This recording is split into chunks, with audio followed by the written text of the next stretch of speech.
我平时很依赖我的先生，因为我是一个家庭主妇，只是负责煮饭、买菜，其他的我都没有管的，一切依赖先生，都是他包办的。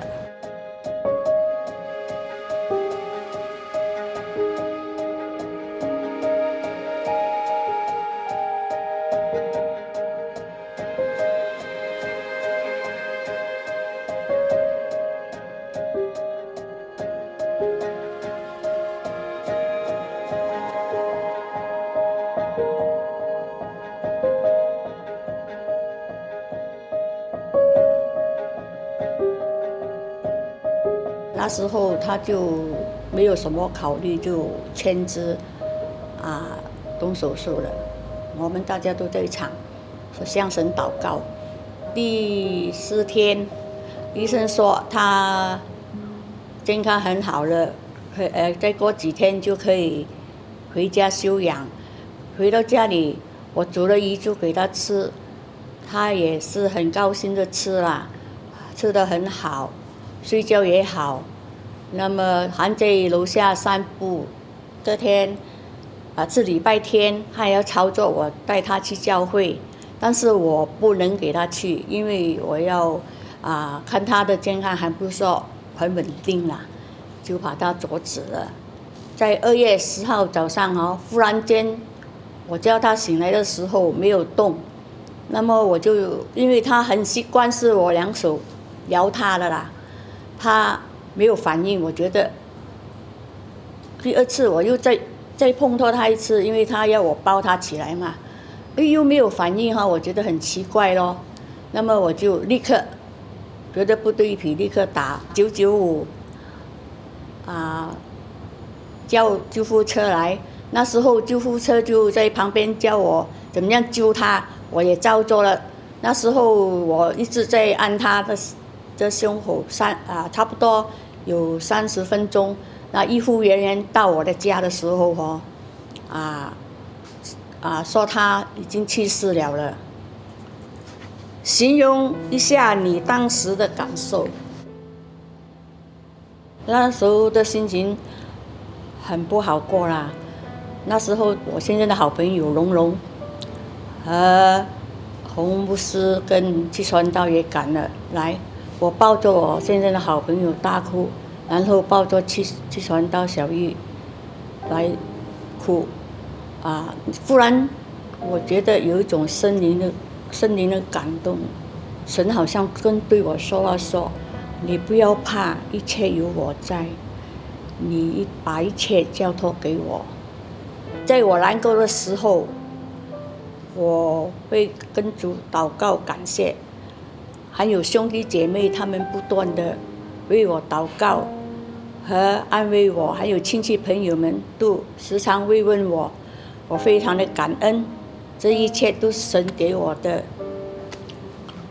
现在我要跟大家分享的一节圣经在约翰福音14章27节，我留下平安给你们，我将我的平安赐给你们，我所赐的不像世人所赐，你们心里不要忧愁，也不要胆怯。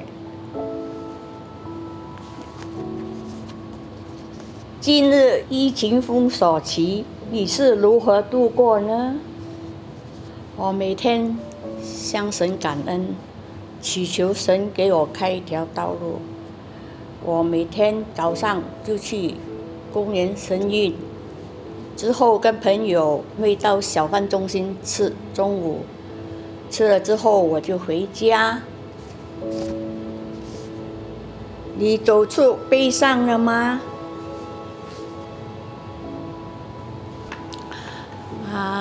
经过一年多的时间，我悲伤还是有的，因为已经结婚了51年，心里还是在想念着他，但是事情已经过去了，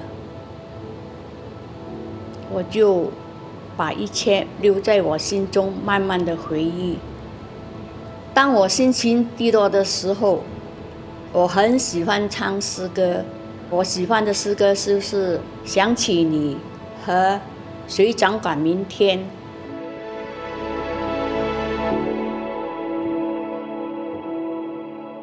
医生就立刻跟我检查，你的小肠有问题，一定要动手术，不动的话会死去啦。他说你会死，很危险。那么我问他，动手术有几个%？他说有70%。那么我就没有考虑，我就向神祷告，我说神啊，你要医治我，保守我，开刀的时候要平平安安，一切顺利啦。那么我就没有考虑，就签名了。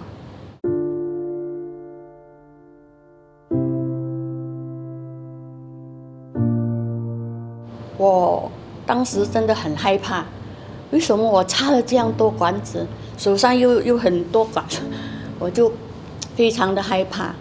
但是我就向神祷告啦，哎呀，神啊，快点给我死去了，我非常的痛苦。我说神，我真的很痛苦，没办法，你给我死去好了。我打电话给侯牧师，跟他讲一些很不吉利的话，好像交代后事的时候这样啦。那么到了第4天、第5天，慢慢就复康起来。那时候我动了手术之后哦，医生说怕我有后遗症啊，结果没有啦，一切都很安康，我非常的感恩哦。你害怕死亡吗？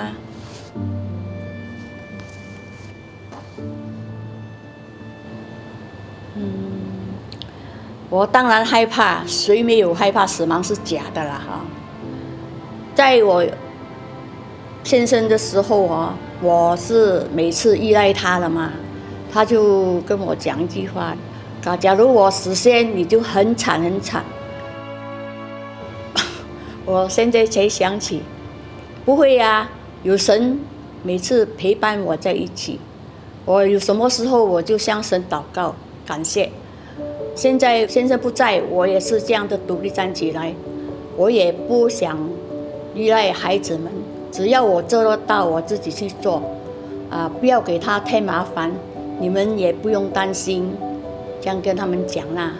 我希望我是做一个快乐的老人家，在每天早上起来的时候我会向神祷告说我又赚到一天了，感谢神给我有丰富的生命，一切把荣耀交给神。